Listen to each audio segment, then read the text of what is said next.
तो दोस्तों आज मैं आपके लिए लेकर आया हूँ 5 ऐसी मूवीज जो आपकी रातों की नींद उड़ा के रख देगी।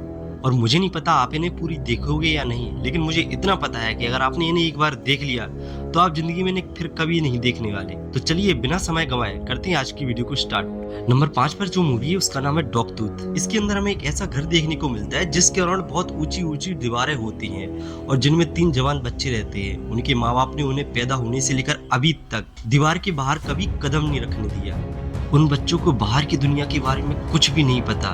उनके माँ बाप ने उनकी पूरी डिक्शनरी बदल के रख दी, जैसे कि वह ज़ॉम्बीज़ को एक पीली कलर का फूल कहते हैं, यहाँ तक कि वह बच्चों को ये बताते हैं कि समुद्र कुर्सी को कहते हैं, और जो बिल्लियाँ होती हैं वो बाहर इंसानों को खा जाती हैं, यानी कि वो नरभक्षी होती है। भाई ये मूवी आपको एक इंसान के दिमाग को कैसे ब्रेन वॉश करना है और उसका उसकी जिंदगी पर क्या प्रभाव पड़ता है यह दिखाती है।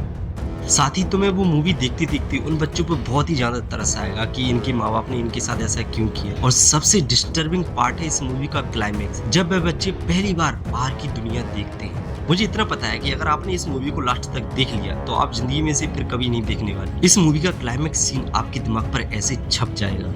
नंबर 4 पर मैंने जिस मूवी को रखा है उसका नाम है we need to talk about Kevin. अब हम सबको पता है दुनिया का सबसे सुरक्षित और प्योर रिलेशन एक माँ और उसके बच्चे का होता है, लेकिन क्या हो जब एक माँ को पता चले कि उसने एक बच्चे को नहीं बल्कि एक साइकोपैथ शैतान को जन्म दिया है। यह मूवी कुछ इस तरीके की स्टोरी प्लॉट पर बुनी गई है। शुरू में तो आपको बहुत सिंपल लगती है कि केविन नाम का एक बच्चा होता है, वह जब रोता है तो उसकी माँ उसे चुप कराने की कोशिश करती है, लेकिन जब उसकी माँ उसे चुप कराती है तो वह बहुत ही तेज रोना स्टार्ट करता है। जैसे ही उसका बाप कमरे में आता है वह एकदम से शांत हो जाता है। अब यहाँ पर तो तुम्हें सब कुछ नॉर्मल लग रहा होगा, लेकिन जी नरवार पर अगर यह मूवी रिकमेंडेशन है तो कुछ ना कुछ तो गड़बड़ होगा इसमें। तो वह बच्चा जिसका नाम केविन होता है वह अपने बाप और पूरी दुनिया की नजर में तो एकदम नॉर्मल सा बच्चा होता है, लेकिन जब वह अपनी माँ के साथ अकेला होता है तब वह एक बहुत ही खतरनाक कोल्ड ब्लडेड मॉन्स्टर बन जाता है। मूवी की सेकंड हाफ तक आते आते यह मूवी तुम्हें अंदर से खाने लगेगी कि यह लड़का सच में शैतान है या फिर ऐसे बनने की कोशिश कर रहा है। और साथ ही तुम्हें यह लगेगा कि यह अपनी माँ के साथ ऐसा क्यों कर रहा है, क्या उसकी माँ की यह गलती है कि उसने उसे जन्म दिया। और इस मूवी का क्लाइमेक्स भाई साहब, जब केविन अपनी जिंदगी का सबसे भयानक कदम उठाता है, जब तुम उस चीज को देखोगे ना तुम्हारा दिमाग सुन्न हो जाएगा। कई हफ्तों तक तुम्हारे दिमाग में यह मूवी घूमती रहेगी और जाहिर सी बात है तुम इस मूवी को फिर कभी याद नहीं करने वाले। तीसरे नंबर पे मैंने जो मूवी रखी है वह 1984 में आई थी जिसका नाम है थ्रेड्स, और इसी फिल्म क्रिटिक्स एक बहुत ही डरावनी मूवी बोलते हैं। यह डरावनी मूवी इसलिए नहीं बोला जाता कि इसमें भूत प्रेत या कुछ और होगा, बल्कि इसलिए बोला जाता है कि क्या होगा जब दुनिया में न्यूक्लियर वॉर छिड़ जाएगा। यह मूवी हार्श रियलिटी दिखाती है कि मेरे और तुम्हारे जैसे आम लोगों का क्या होगा।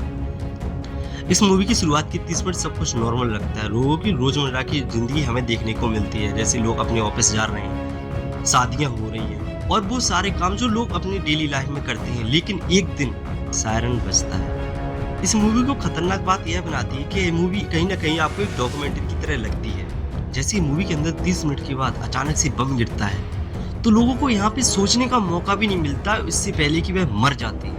यह प्रोसेस इतनी तेज होती है कि लोगों की परछाई जहाँ पर खड़े थे वहीं पर चिपक के रह जाती है। तुम कहीं ना कहीं हिरोशिमा वाली डॉक्यूमेंट्री से इसे कनेक्ट कर पाओगे। लोग एक एक बूंद पानी के लिए तरस रहे हैं और खाने के लिए एक दूसरे को भी मार रहे हैं। वहां पर एक डॉक्टर भी जिंदा नहीं बचा जिससे कि लोग अपने बच्चों का ट्रीटमेंट करा पाए। और रेडिएशन से तड़पते हुए बच्चे जब आप देखोगे तो आप एकदम से डिप्रेशन में चले जाओगे।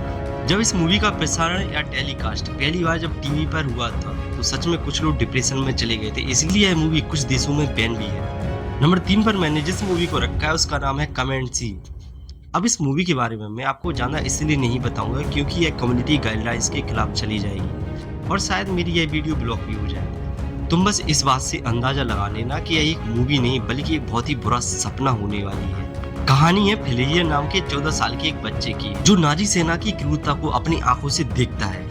इस मूवी का कैमरा वर्क कुछ इस तरीके से बनाया गया है कि तुम्हें इस मूवी में दिखाया गया हर कैरेक्टर ऐसा लगेगा कि मानो वह तुम्हें देख रहा है। जैसे जैसे यह मूवी आगे बढ़ती है 14 साल का लड़का सिर्फ 2-3 दिन के अंदर इतनी ज्यादा ट्रॉमा में चला जाता है कि वह बहुत ही एजिड लगने लगता है। उसको रिंकल्स आ जाते हैं, उसको बहुत ज्यादा डार्क सर्कल हो जाते हैं, मतलब बॉडी एकदम से बहुत ज्यादा उम्र की लगने लगती है।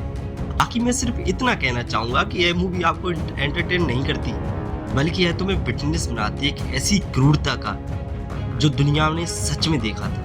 और नंबर 1 पर मैंने जिस मूवी को रखा है उसका जब कांस फिल्म फेस्टिवल में स्क्रीनिंग हुआ था तो 200 से ज्यादा लोग घबराहट के मारे बाहर निकल गए थे। और मुझे पर्सनली भी इस मूवी को देखकर बहुत गुस्सा आया था। इस मूवी के अंदर मेरी फेवरेट हीरोइन मोनिका बेलोची के साथ जो होता है वह मुझसे देखा नहीं गया था। मूवी का नाम है इरिसिबल। इस मूवी का कॉन्सेप्ट ही तुम्हारा दिमाग हिला देगा क्योंकि पूरी मूवी ही रिवर्स में चलती है। फिल्म का सबसे ब्रूटल और खतरनाक पार्ट ही मूवी के स्टार्ट में दिखा दिया जाता है। इस मूवी के सबसे ट्रॉमेटिक पार्ट को बहुत ही लो फ्रीक्वेंसी में रिकॉर्ड किया, उसकी ऑडियो को बहुत ही लो फ्रीक्वेंसी में रिकॉर्ड किया जिससे कि तुम्हारे कानों में वह सही तरीके से नहीं पहुंच पाती, लेकिन उसका जो फील है आप उसे बहुत अच्छी तरीके से महसूस कर पाओगे।